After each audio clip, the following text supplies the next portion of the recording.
निश्चित रूप से मुझे आकर के बहुत खुशी हुई और मैं एक आते ही असम में अपनी ओर से एक लाइन दिया था कि गांव में गवर्नर गवर्नर गांव में जाएगा। वहाँ के गांव का कृषि, वहाँ का कल्चर या जो गांव के कुटीर उद्योग और कैसे हमारे गांव कल बहुत सुखी गांव हुआ करते थे।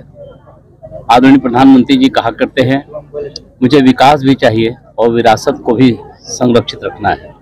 आज मुझे इस गांव में आकर के उनका वो जो कहा करते हैं देश को आह्वान करते हैं, मुझे खुशी है।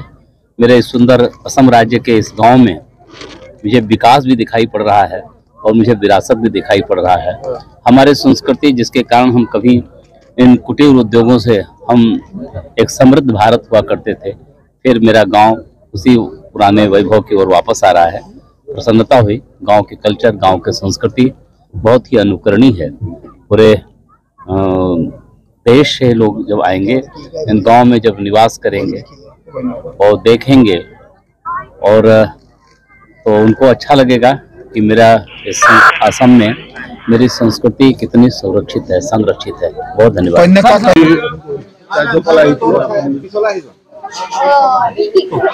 আজি অসমৰ মহামান্য ৰাজ্যপাল ডাঙৰীয়া আমাৰ সমষ্টিত ভৰলীপৰীয়া কন্যাকা বহুমুখী ফাৰ্ম আৰু মৰাণাকুৰি গাঁও আচলতে ৰাজ্যপাল ডাঙৰীয়া গাঁও চলো অভিযান এটা তেওঁ লৈছে। খুব ইচ্ছা কৰিছে গাঁৱলৈ অহা আৰু গাঁৱৰ কাষতে যিহেতু এই ফাৰ্মখনো আছে, তেওঁ ফাৰ্মখনো ভিজিট কৰা এটা ইচ্ছা কৰিছে। সেইকাৰণে আমিও সুখী হ'লোঁ। কন্যাকা পৰিয়ালৰ ফালৰ পৰা তেখেতক আদৰণি জনালোঁ।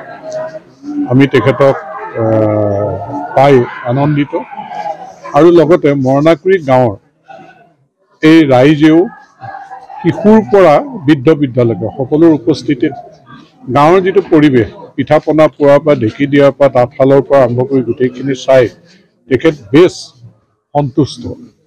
তেখেতে সন্তুষ্টি প্ৰকাশ কৰি তাৰোপৰি হলগুৰিৰ পৰা আমাৰ আটাইকেইখন গাঁও উজৰাচুক বেৰলে চুকৰ পৰা আৰম্ভ কৰি এই গাঁওখিনিৰ যি বন্তি প্ৰজ্বলন কৰি তেখেতক যেনেধৰণে সম্ভাষণ জনালে, তেখেতৰ প্ৰতি আনুগত্য প্ৰকাশ কৰিলে তেওঁ অতিকৈ সন্তুষ্ট। গতিকে আমাৰ স্বাধীনতাৰ পিছত ৰাজ্যপাল প্ৰথমবাৰৰ কাৰণে আমাৰ সমষ্টিলৈ আহিছে। গতিকে আমি সকলোৱে সন্তুষ্টি প্ৰকাশ কৰিছোঁ আৰু বিশেষকৈ ভৰলীপৰীয়া কন্যাকা বহুমুখী ফাৰ্মে তেখেতৰ আগমনে আমাক উৎসাহিত কৰিছে আৰু দুগুণ উদ্যমৰে সকলোৱে আমাৰ লক্ষ্যত উপনীত হ'বৰ কাৰণে কাম কৰি যাব আমাৰ সকলোৱে। আৰু মৰাণাকুৰি গাঁৱৰ সকলো ৰাইজে শিশুৰ পৰা বৃদ্ধলৈকে তেখেতক পাই অতিকৈ আনন্দিত আৰু তেখেতে চুঙা পিঠা গৰম গৰম পুৰি থকা চুঙা পিঠা ফালি পেলাই তেওঁ খাই যিটো টেষ্ট, তেওঁ যিহেতু গাঁৱৰে কৈছে, গাঁৱত তেওঁৰ গাঁৱতো ঢেঁকী চেকি এইখিনি কথা আছে আৰু সুন্দৰ এক বক্তব্যও ৰাইজক উদ্দেশ্যি তেওঁ প্ৰদান কৰিলে। গতিকে আজিৰ দিনটো আমাৰ এটা ঐতিহাসিক দিন নদুৱা সমষ্টিৰ কাৰণে আৰু ভৰলীপৰীয়া কন্যাকা বহুমুখী ফাৰ্মৰ কাৰণে। গতিকে আমাৰ ফাৰ্মৰ যিখিনি তেওঁক আমি আমাৰ গেষ্ট হাউচত গোটেই কথাখিনি তন্নতন্নকৈ তেওঁ জানি লৈছে যে এইখন ছ'চাইটি কেনেধৰণে কাম কৰিছে, কি কৰিছে, বজাৰ কেনেকৈ দখল কৰিবলৈ গৈছে, কেনেকৈ সংগঠিত ৰূপত কাম কৰিছে, গোটেই কথাখিনি জানি অতিকৈ আনন্দিত।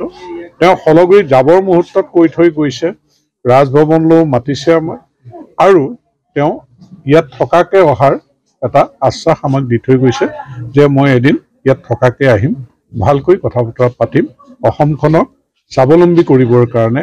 আৰু এই যে অৰ্থনৈতিক বিপ্লৱটো ফাৰ্মিংটো কৰাৰ ক্ষেত্ৰত তেখেতে যিখিনি সদিচ্ছা প্ৰকাশ কৰিছে, এক আলোচনা কৰিবৰ কাৰণে আৰু ইয়াত তেওঁ আমাৰ ওচৰত পুনৰ অহাৰ প্ৰতিশ্ৰুতি দি যোৱাত আমি সকলোৱে আনন্দিত আৰু তেওঁক আমি অহা নতুন বৰ্ষ নৱবৰ্ষৰ ইংৰাজী নৱবৰ্ষৰ শুভেচ্ছা জনাইছোঁ আৰু সহযোগিতাৰ কাৰণে সকলোকে, আনকি আপোনালোকে মিডিয়াৰ সকলোৱে যিখিনি সহযোগিতা কৰিছে সকলোকে আমি ধন্যবাদ জ্ঞাপন কৰি আমি আপোনালোকলৈও ইংৰাজী নৱবৰ্ষৰ শুভেচ্ছা জ্ঞাপন কৰিলোঁ।